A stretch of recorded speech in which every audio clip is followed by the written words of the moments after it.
మన అశోక్ అన్న చేతుల మీదుగా ఆ పార్టీకి సంబంధించిన ఏది టీఆర్వీఎస్కి సంబంధించినటువంటి జెండా ఆవిష్కరణ ఉంటుంది. ఒకసారి ఆ జెండాని అన్న ఆవిష్కరిస్తారు.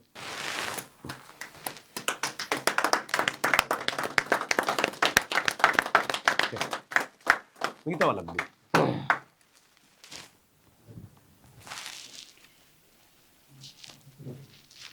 ఇది తెలంగాణ రాజ్యాధికార విద్యార్థి సేన స్టూడెంట్ విభాగం. ఇది తెలంగాణ రాజ్యాధికార పార్టీకి సంబంధించి స్టూడెంట్ విభాగం. అలాగే తెలంగాణ రాజ్యాధికార కార్మిక విభాగం అది కూడా మనం ఏర్పాటు చేయడం జరిగింది. ఇప్పటికే ఒక కంపెనీలో కార్మిక విభాగంలో ఎన్నికల్లో మనం విజయం సాధించడం జరిగింది. అలాగే రాబోయే తరంలో ఖచ్చితంగా తెలంగాణ రాజ్యాధికార విద్యార్థి సేన ఏదైతే ఉందో ఇది ప్రజలందరి సమస్యల పట్ల స్పందించబోతోంది. మరి ముఖ్యంగా విద్యా సమస్యల పైన పోరాటం చేయబోతా ఉంది. ఈ సందర్భంగా మేము ఈ రాష్ట్ర ప్రభుత్వాన్ని డిమాండ్ చేస్తున్నటువంటి అంశాలు 2 ఉన్నాయి.